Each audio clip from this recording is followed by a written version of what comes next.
Baik, assalamualaikum warahmatullahi wabarakatuh. Teman-teman, sekarang kita lanjutkan lagi materinya tentang basic Kotlin di bagian control flow.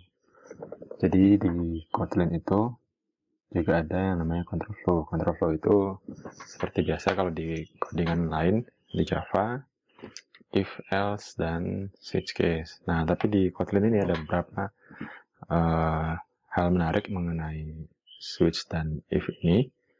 Contohnya ya, ini secara teorinya dulu ya.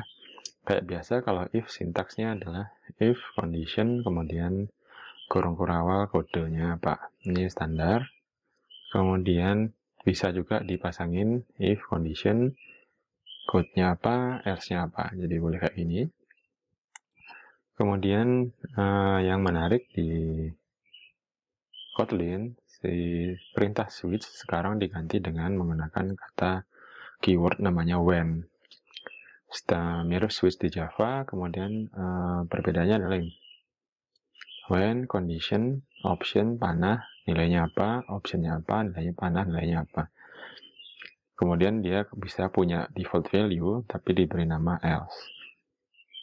Bukan default ya, dia mengasih nama else. Kemudian teorinya lagi adalah if dan when bisa dijadikan variabel, jadi bisa ditulis satu baris kayak begini. Val return sama dengan if bla bla bla, jika benar iki tes, jika tidak maka ini string yang lain. Jadi variabel kondisinya apa, operationnya apa, else blocknya apa. Ini bisa jadi satu baris gini. Jadi kalau ngoding bisa lebih pendek dan lebih singkat.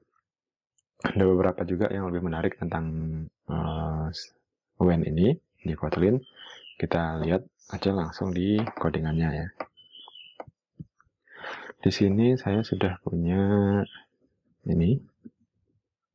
Ya, saya sudah punya variabel kiri dan kanan, kemudian ada variabel max. Jadi saya mau lihat membuat proses if mana yang lebih tinggi ya. Jika kiri lebih tinggi maka max sama dengan kiri, jika kanan lebih tinggi maka max sama dengan kanan. Nah, caranya sama, nih bisa dibuat kayak gini.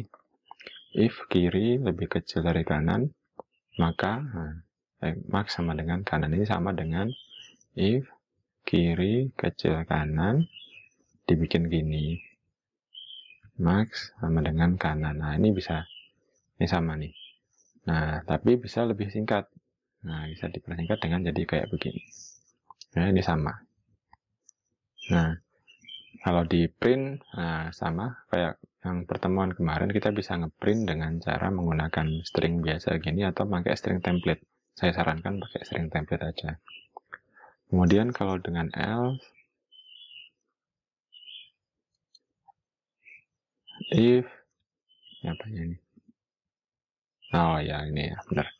If kiri sama besar dari kanan, max sama dengan kiri, else max sama dengan kanan. Nah, di sini si Kotlin-nya juga langsung ngasih warning nih. Dia bisa ngasih rekomendasi bahwa assignment should be lifted out of if. Jadi kalau dia cuma satu baris gini, ya, instead of kita buat kayak gini, kita bisa bikin gini. Nah, gini. Max sama dengan if kiri besar kanan, kiri else kanan. Nah, ini juga bisa pakai yang apa? Operasi yang pakai tanda tanya gitu loh. Nanti teman-teman bisa lihat. Kemudian, nah ini ya bisa dibuat if statementnya kayak gini. If max sama dengan ini versi lebih pendeknya daripada ini ya. Ini kan tadi sudah lebih rapi, sekarang bisa kita rapikan lagi. If kiri besar kanan tanpa kurung kerawal, karena dia cuma satu baris ya. Syaratnya konten true atau false-nya cuma satu baris ya codingannya ini ya. Yang ini cuma satu baris ini. Yang ini juga cuma satu baris, bisa kita buat jadi kayak gini. If kiri besar kanan maka kiri, else kita ambil kanan. Nah, itu untuk yang if. Untuk yang when, nah ini lebih menarik lagi. Nah, di when itu bisa pakai kayak gini. Kita punya variabel vokal. Ini saya vokalnya adalah char ya, char a.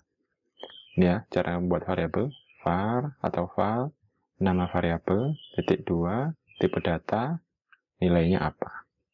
Oke, kita lanjut atas.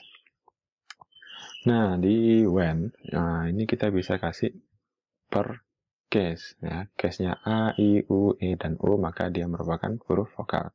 Jika tidak, input merupakan karakter, bukan merupakan karakter vokal. Ini kepanjangan. Ini kepanjangan ya, satu biji gini ya. Nah, itu bisa dipersingkat. Contoh gini. Nih.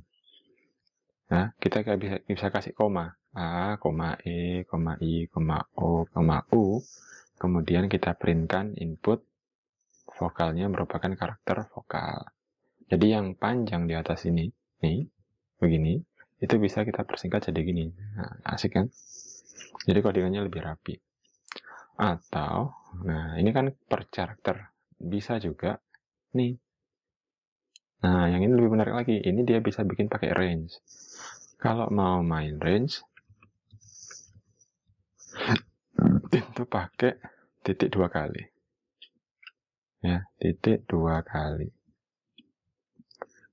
Nah, in 1 sampai 9, ya range 1 digit. In 10 sampai 11 ini berarti maksudnya apa? Berarti 1, 2, 3, ini sama dengan 1,2, 3, 4, 5 sampai 9. Ya. 6, 7, 8, 9. Nah, yang ini tadi bisa dipersingkat dengan ini.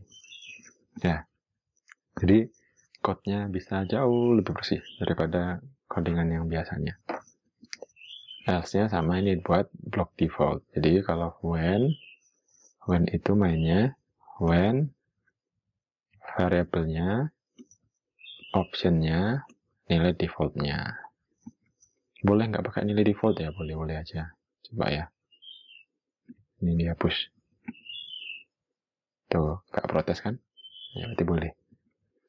Oke, demikian masalah when dan if di bahasa Kotlin. Semoga teman-teman paham dan masih bisa bersabar dan mengikuti ya. Karena ini penting banget buat develop Java ke depannya, karena semua bukan develop Java, develop Android, karena semua tutorial di Google sudah mulai memprioritaskan Kotlin sebagai bahasa utamanya. Oke, terima kasih. Semoga bermanfaat. Assalamualaikum warahmatullahi wabarakatuh.